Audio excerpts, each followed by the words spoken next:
दोस्तों, मैं आपके सामने एक वीडियो लेके आया हूँ जिसमें आज बात करेंगे साइबर क्राइम क्या होता है और इसमें कितने प्रकार की और किस तरह की सज़ा दी जाती है, और साथ में ये भी बात करेंगे उसके बचाव के क्या क्या तरीके हैं। शुरू करते हैं इस वीडियो को। साइबर क्राइम एक ऐसा क्राइम है जिसके अंतर्गत एक व्यक्ति किसी अन्य व्यक्ति के कंप्यूटर के माध्यम से या कंप्यूटर के द्वारा उसके कंप्यूटर से छेड़खानी करके उसके डाटा को निकाल लेता है और चोरी कर लेता है। उसे साइबर क्राइम कहा जाता है और ऐसा जो भी व्यक्ति करता है उसे साइबर अपराधी कहा जाता है। अब बात करते हैं कि ये किस तरह से होता है और कितने प्रकार से होता है और इसमें सज़ा के क्या क्या प्रावधान है। तो सबसे पहले शुरू करते हैं साइबर क्राइम। कॉपीराइट या साइबर हमला किसी अन्य व्यक्ति की मूवीज़, स्टोरी, कहानी, गाने, ऑडियो, वीडियो, इन चीज़ों को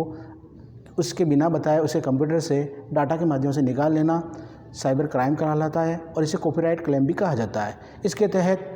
उस व्यक्ति को जो इस तरह का अपराध करता है उसे सूचना एवं तकनीकी अधिनियम 2000 की धारा 64 के तहत उसे कड़ी से कड़ी सज़ा दी जाती है और भारी जुर्माना उस पर लगाया जाता है। उसके बाद बात करते हैं हैकिंग करना। हैकिंग एक इस तरह का अपराध है साइबर क्राइम में तो संपूर्ण सारा साइबर क्राइम इससे जुड़ा रहता है। इसके तहत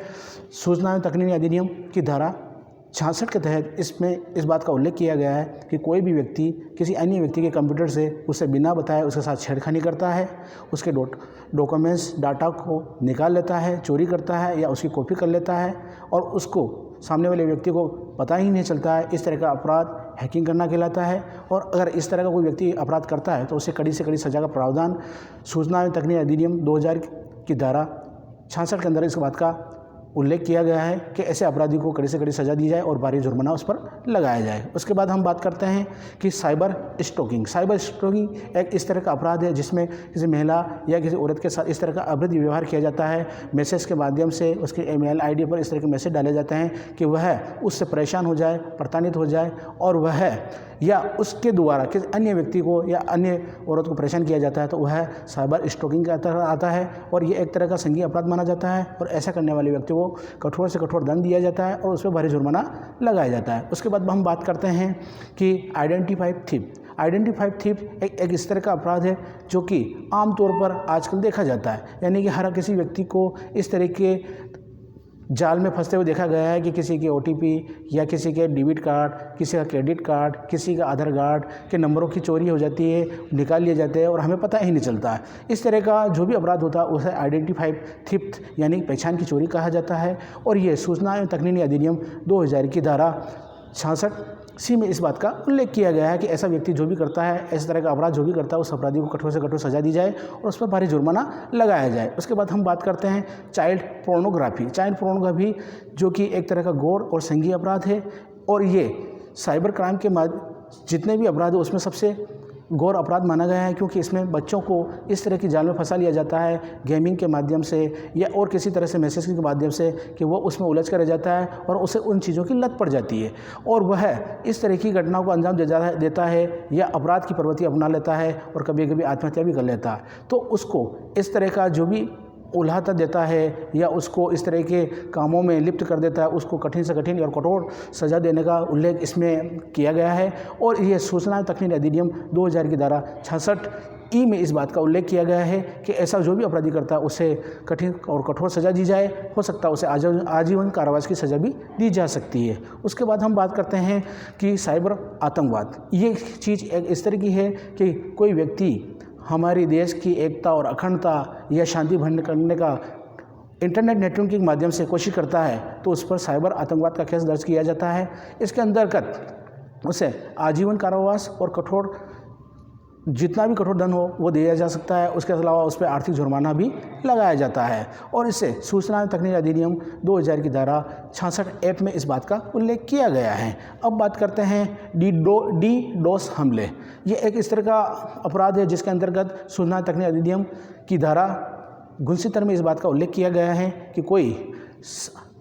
बोटोनेस नामक एक संक्रमित वायरस के द्वारा किसी अन्य व्यक्ति के कंप्यूटर में इस तरह के मेलवेयर जमा कर देता है कि उसका कंप्यूटर हैंग हो जाता है और नेटवर्क काम करना बंद कर देता है और उसका फ़ायदा उठाकर वो सारे डॉक्यूमेंट्स या डाटा उसके चोरी कर लेता है। इस प्रकार के अपराध के अंतर्गत उस पर कठिन और कठोर सजा का प्रावधान है और उस पर भारी जुर्माना लगाया जा सकता है। अब बात करते हैं कि ये घटनाएँ किस तरह से होती है, क्यों होती है और इसका समाधान क्या है। तो सबसे पहले तो हम बात करते हैं कि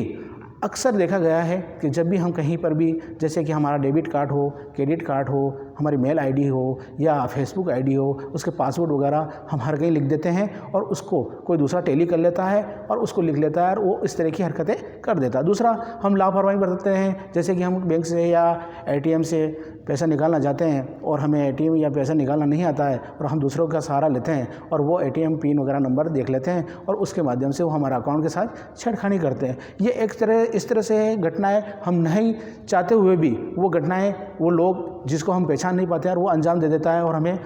भारी आर्थिक नुकसान उठाना पड़ता है। तो हमें सबसे पहले तो इस बात का ख्याल रखना चाहिए कि जब भी हमें पैसे निकलाने तो हमारे साथी या हमारा कोई घर का है मेंबर, उसको हम साथ ले जाएं। अगर हमें एटीएम से पैसा नहीं निकालना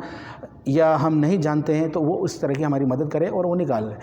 ताकि हम दूसरों के सहारे या दूसरों के भरोसे नहीं रहें, ताकि इस तरह की घटना या अपराध होने का खतरा बना रहे। दूसरी बात, इस बात का भी हम ध्यान रखें कि कहीं पे भी हम जब भी कोई मेल आईडी है उसका पासवर्ड वगैरह हर किसी कागज़ पर नहीं लिखें और उसे बोलें नहीं, या फिर समय समय पर हमारे पासपोर्ट हैं या पासपोर्ट नंबर मेल आईडी के हैं या ओटीपी पिन नंबर हैं हम बदलते रहें, ताकि कोई भी इस तरह की घटनाएं हमारे अकाउंट के साथ छेड़खानी नहीं कर सके। अब ये इस तरह की घटनाएं होती क्यों है, इसका सीधा एक कारण मैं आपको बता दूं कि इस तरह की घटनाएं इसलिए होती है क्योंकि एक तो हमें डिजिटल नेटवर्क की जानकारी पूरी तरह से नहीं होती है, साथ साथ में हम बहुत अधिक लापरवाह हो जाते हैं कि हमारे साथ कोई घटना घटित नहीं हो सकती है और उसी में कहीं हमें इस तरह का इस लापरवाही का बुरा अंजाम मिल जाता है और हमारे साथ इस तरह की घटना घटित हो जाती है और हमें भारी नुकसान उठाना पड़ता है। विशेष रूप से जैसे कोई नंबर आया है, हमारे कॉल आया कि आपकी इस तरह की लॉटरी खुल गई है, आपकी इस तरह का इनाम खुल गया है, आप 5,000 रुपये जमा कराइए, 10,000, और हम उसके जाल में फंस जाते हैं और हम 5,000 10,000 जमा कर देते हैं और वह उसी समय अपने फ़ोन को कॉल को लॉक कर देता है और बंद कर देता है और उसका सीधा हर्जाना किसे नुकसान कैसे होता है, हमें हो जाता है और उसको उसका फ़ायदा उठा लेता है और हम उसका, क्योंकि वो हज़ारों किलोमीटर दूर हमसे बैठा रहता है और हम उससे कुछ भी नहीं कर सकते हैं और उसके जाल में फंस जाते हैं। तो दोस्तों, हमें सचेत रहना है, सावधान रहना है और इस प्रकार के अपराधों से दूर रहना है और कोशिश करनी है कि कभी हमारे साथ इस तरह की धोखाधड़ी नहीं हो। दोस्तों, इस वीडियो में बस मैं इतना ही कहना चाहता हूँ। आपको मेरा वीडियो अगर अच्छा लगा तो इसे लाइक कीजिए, अपने दोस्तों के साथ शेयर कीजिए और इसे सब्सक्राइब कीजिए। Thank you very much.